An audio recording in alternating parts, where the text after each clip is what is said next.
Paul George, and to me, seems, and I'm just going off the eye. I don't have any relationship with him. I don't know people who know him. You know, we bring him up on the show because we know the talent that he was or could be still possibly.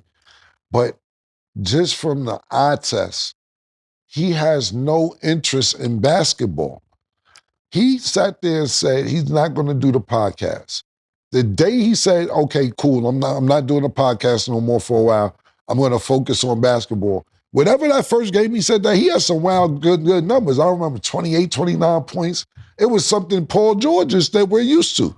You know, Indiana Paul George or OKC Paul, whatever it was, it looked like the Paul George before the podcast. But I think he's so caught up on the podcast that basketball is his second interest right now. My personal opinion. Basketball is not Paul George's first priority in life moving forward. Just to me, because for you to have a fight with yourself inside and say, nah, fuck that. It's almost like a person who's going to rehab for something, whether it be drugs or cigarette or whatever it is, and you're trying to quit something mentally, that you have to announce that. Now, fuck that, yo, I can't do this podcast shit. It's not working with the games. And that seems like me he's having a fight with his inner self to refrain from doing the podcast the way he has to announce that I'm not doing the podcast. And if you don't have a focused Paul George on this 76ers team, they're not going to win next year either.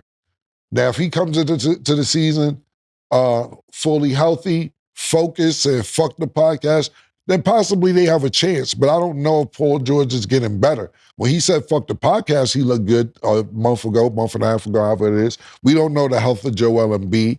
Tyrese Maxey is the only one you can really count on. You're dealing with a Cleveland Cavalier team that's really good in the East. You're dealing with a New York Knicks team that's looking really good in the East. You're dealing with a Milwaukee Bucks team that's not looking as good as I think they could possibly look. And you're dealing with the defending reigning champions, the Boston Celtics. Not only that, you're dealing with the Orlando Magic, who's up and coming. Indiana Pacers are nothing to sneeze at. These are all the things that you have to deal with in the East. And I'm not saying that it's as tough as the West is, but you have to compete.